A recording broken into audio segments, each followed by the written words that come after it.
For the last couple weeks, we've been exploring Maine for the first time. We've backpacked along the Cutler Coast, explored and hiked all around the gorgeous Acadia National Park, and got out on the water and learned how to catch lobster. And for our final adventure in Maine and in New England, we're going to spend the day sightseeing and eating our way through Portland, the largest city in the state.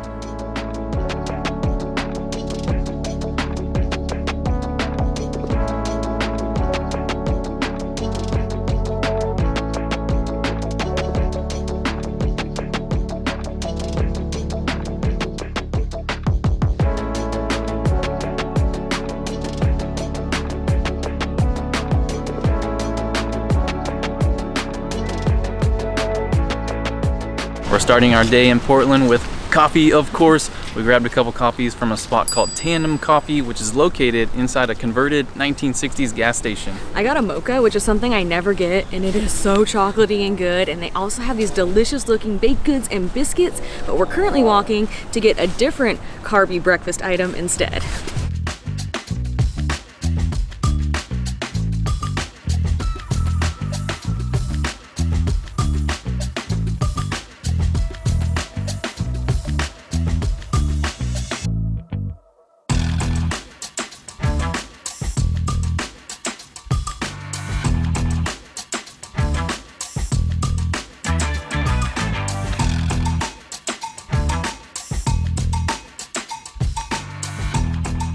Just about a 10-minute walk from Tandem Coffee is a spot called the Holy Donut, which we hear is a must visit while here in Portland. But this isn't just any donut shop. Their secret ingredient are mashed Maine potatoes.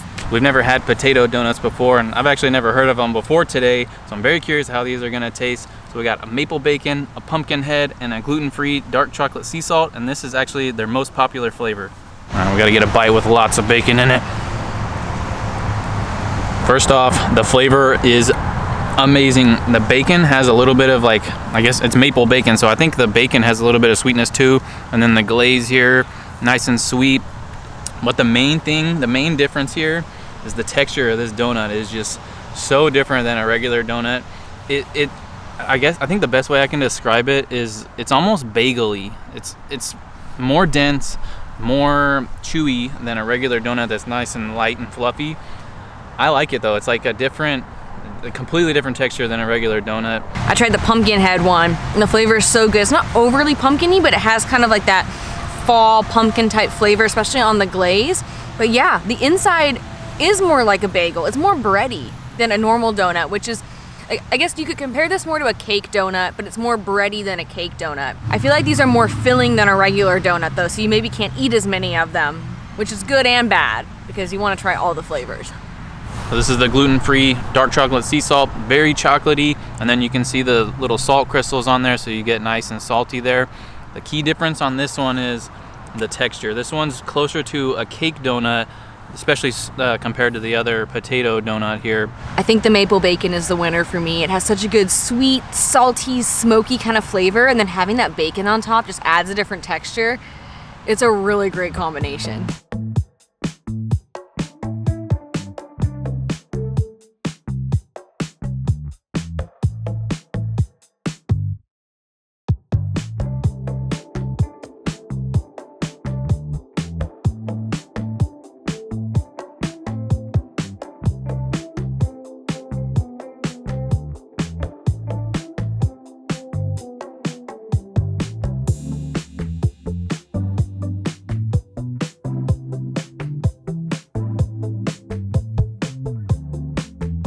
One of our favorite things about being in New England and out east in general is the charming cities and towns, and Portland is no exception. We're walking around the Old Port area, which has beautiful historic brick buildings, tons of local businesses, and is right by the water.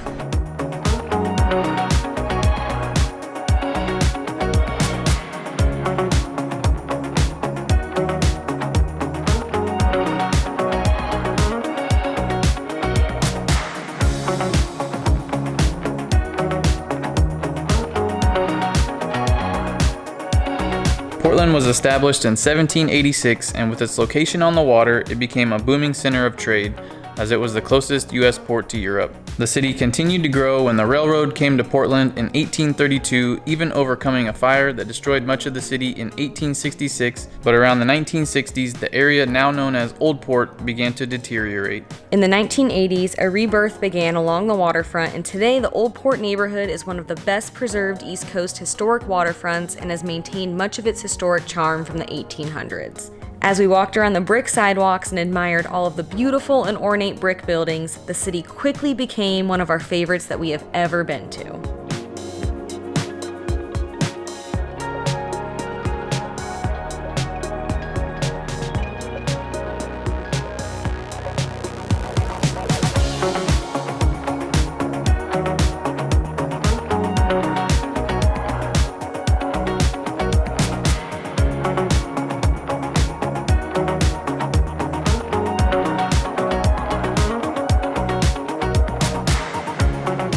We've headed across the Casco Bay Bridge to Fort Williams Park, which is a free park that was formerly a military fort. Construction of defensive structures at the fort started as early as 1873, and the fort became officially named Fort Williams in 1899. During World War I, the fort was fully manned by artillery companies and National Guard troops, and during World War II, it served as the headquarters of the Harbor Defenses of Portland before becoming more of a training site in 1951. Today there are a couple old batteries to check out, an old mansion, and one of the most iconic lighthouses in the United States.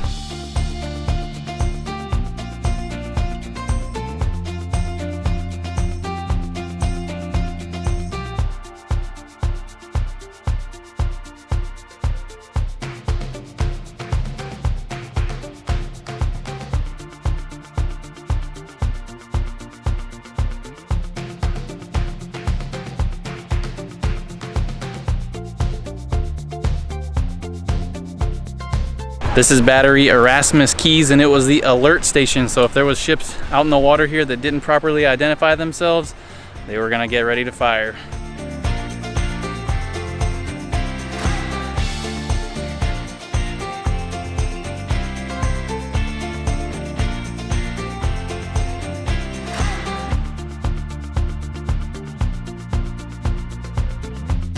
So there's this narrow passageway on the left side of the battery, and we've been told that if you go through it and go all the way around, you'll end up on the right side of the battery. Someone says it's kind of like a paranormal activity type experience. So we're gonna do it. Oh my gosh, this is tight. It's barely shoulder width. Oh my gosh, it's so dark back there. Oh, spooky.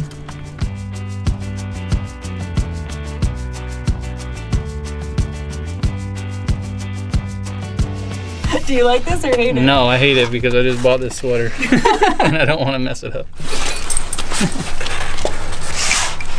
All right. Woo. It was like a battery concrete slot canyon. So if you're claustrophobic, do not do that. You will hate it.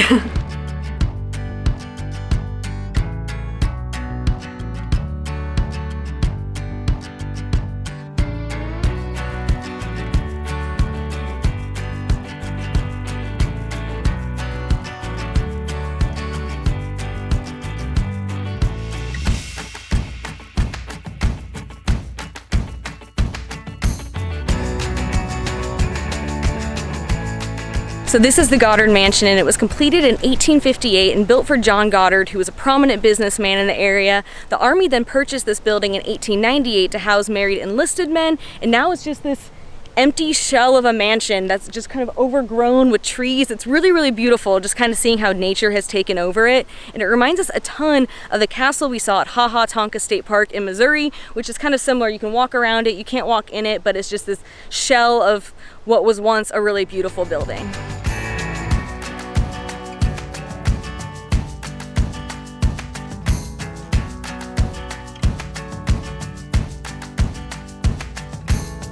So this is Battery Blair, which is the largest battery here at Fort Williams Park. And at one time it had two 12-inch guns that were mounted on disappearing carriages so that they would be hidden from view at sea. There were very few of these in the United States during the wartime, but we have actually seen one before out in Washington on Whidbey Island at Fort Casey.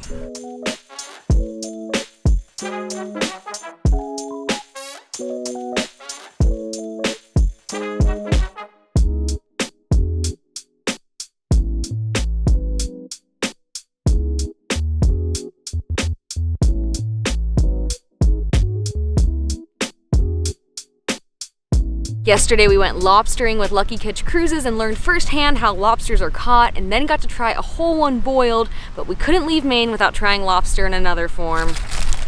Lobster rolls. We got our lobster rolls from Bite Into Maine, which has a couple locations, but we came to their food truck that's located in Fort Williams Park. We learned about this place from Mark Weens, who has an awesome food YouTube channel. But then one of our other favorite people, Phil Rosenthal, who has one of our favorite shows on Netflix called Somebody Feed Phil, he also came here, and this place is gonna be on one of his future episodes. So you know it's gotta be good. We couldn't decide what style of lobster roll to get, so we got the two most popular styles. And lobster rolls are not cheap. These were $26 each, and we got the smaller size, but we figured, one in Maine. So this first one is the Maine style lobster roll, and it has cold lobster meat, which is tossed in mayonnaise, and it has chives on top. And then this one is the Connecticut roll, which is hot lobster meat, which then they pour right in front of you, hot melted butter on top. And both of them are served on a New England style hot dog bun. I'm gonna try the Connecticut one first because it was hot, but now it's cool because of all of our talking parts, but it still should be amazing. Oh man, that is heavenly. It is so buttery, so meaty, and for some reason the word luxurious is coming to mind. I don't know why. $26. Yeah, so there's so much butter, so much lobster meat in there. This is apparently the smaller size, but there is a lot on there. I'm in love. It's so good. Are we staying in Maine forever? We're not leaving. We're staying. Oh, buttery. I will say, I was a little nervous because I liked lobster last night when we ate it, but I wasn't like, this is the best thing I've ever eaten, but this is dang good. The meat is so tender. There's such a great buttery flavor from the butter on top, and then the bun that goes with it just adds, like, it just really brings it all together. The light little dusting of mayonnaise on there gives it just enough creaminess. And then the little chives on there, a nice little chivey, spicy little flavor. Oh, and it just goes so well with this buttery, like perfectly toasted bun. These are 10 out of 10, just amazing. I'm like gushing over these. Honestly, they're so dang good. I'm not really a huge just plain mayonnaise fan, so we were originally just going to get the Connecticut style, but we figured we had to try both, so I am excited to try this one, but a little nervous. That's so good too. Honestly, they're both, in my mind, equally delicious. This one's just creamy, but so is the buttery one, and that bun, honestly, just wrapping it in the bun just makes it taste so freaking good. The lobster meat, like I said before, is just so tender. I didn't think I'd like lobster rolls, but I actually really love lobster rolls. Adam thought he'd get to eat both of these because I wouldn't really like it, but I'm very happy that you like them. But now we're gonna share. Sad that I have to share now.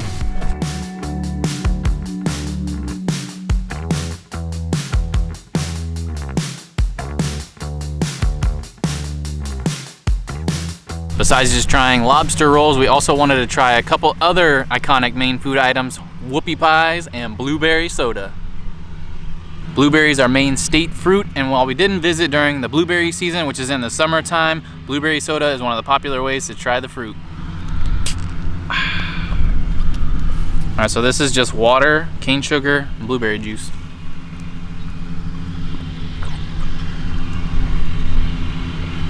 Refreshing and tasty, that's good.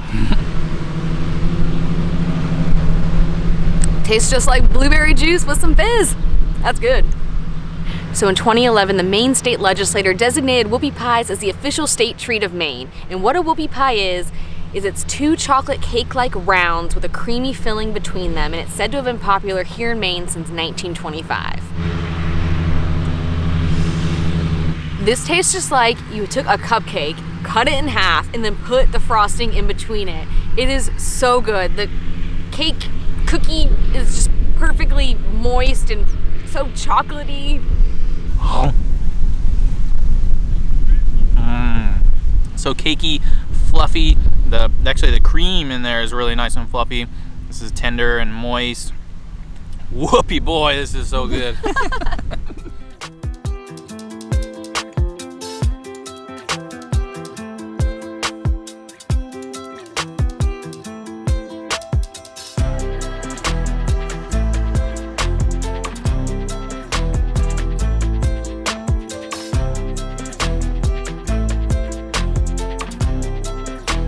As we mentioned earlier, Fort Williams Park is home to an iconic lighthouse, the Portland Head Light, which was the first lighthouse completed and put into service by the U.S. government under the Lighthouse Act of 1789. It was first lit in 1791 using 16 whale oil lamps, and the tower and keeper's quarters have changed a bit over time, and the tower now stands at 80 feet tall. It's said to be the most photographed lighthouse in the U.S. and the oldest lighthouse in Maine, and unfortunately you can't go to the top of it, and normally they have a museum you can visit at the bottom, but we're here late October and it's closed for the season, but it's more than worth it just to come check it out from the grounds. You can go down by the water and see it from all different angles. It is a very beautiful lighthouse.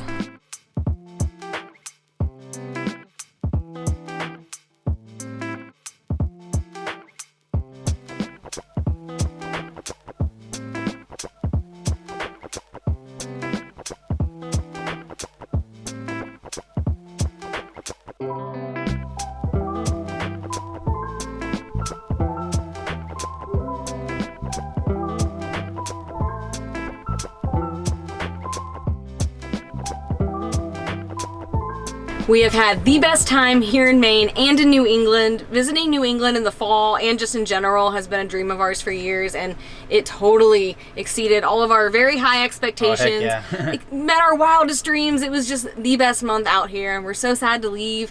There's so much more of New England and the Northeast that we want to experience, but with the limited time we have till we need to get back to Texas, we just don't think we could do it the way we want to do it. We would just be way too rushed. There's just too much to see out here, so we will be back, we promise.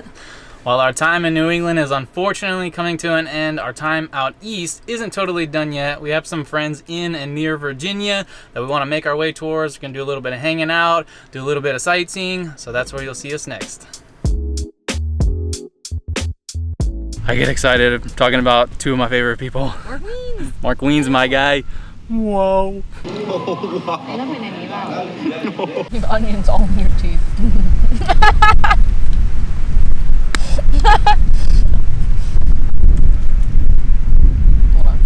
Hold on, not yet. Close your mouth. Maple bacon is the winner for...